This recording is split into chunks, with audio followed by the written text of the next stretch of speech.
Halo semuanya, gimana kabarnya? Semoga sehat dan tetap semangat ya. Kali ini kami mau bahas tentang masalah yang udah jadi penyakit di negeri kita, apalagi kalau bukan korupsi.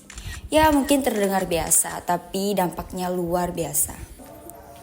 Sebenarnya muak gak sih kita dihujani berita korupsi di mana-mana itu gak berhenti. Sebenarnya dari tadi kita ngomongin korupsi.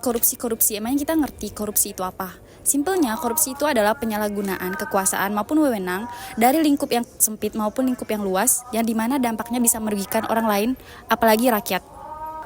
Nah, korupsi itu contohnya bisa bermacam-macam. Contohnya bisa suap, markup proyek, maupun gratifikasi, dan masih banyak lagi yang bakal kita bahas di video kali ini. Jadi korupsi itu nggak hanya ngerugiin negara secara material saja, tetapi juga membuat pembangunan menjadi mandek, pelayanan publik yang buruk, dan kepercayaan masyarakat kepada pemerintah itu jadi turun. Kalau gini siapa lagi yang rugi? Ya kita-kita juga kan? Maka dengan ini kita sebagai generasi muda penting untuk menanamkan sikap anti korupsi sejak sekarang. Mulai dari hal terkecil seperti tidak menyontek, tidak berbohong, dan tidak menggunakan jalan belakang. Dan paling utama adalah menjadi orang pelapor ketika ada yang melakukan kecurangan. Dari sisi hukum, korupsi jelas dilarang dan bisa kena hukuman berat. Tapi yang paling penting, korupsi juga melanggar nilai moral. Nggak jujur, nggak adil, dan jauh banget dari tanggung jawab. Jadi di sini kami akan membahas satu kasus suap proyek yang terjadi di Kalimantan Selatan. Kalau kalian penasaran, tonton videonya sampai habis ya. Di balik pesona keindahan alam Kalimantan Selatan, tersembunyi sebuah skandal besar yang melibatkan uang negara hingga miliaran rupiah.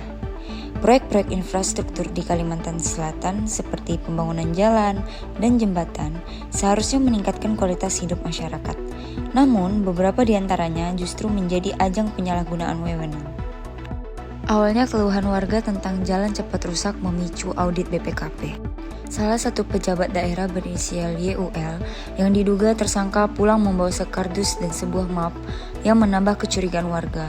Munculnya kecurigaan tersebut memicu warga untuk melapor kepada BPKP. Dan laporan akhirnya diproses. Modus yang digunakan yaitu adanya kesepakatan di awal janji fee proyek hingga memberikan uang tunai secara bertahap. Pada Mei 2024, KPK menggerebek rumah dinas.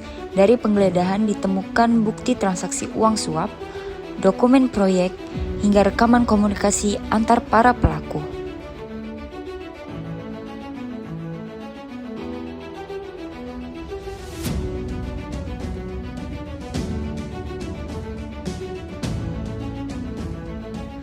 Pada 8 Oktober 2024, KPK melakukan operasi tangkap tangan terhadap 7 orang tersangka yang diduga terlibat dalam praktik suap ditemani para pengacara.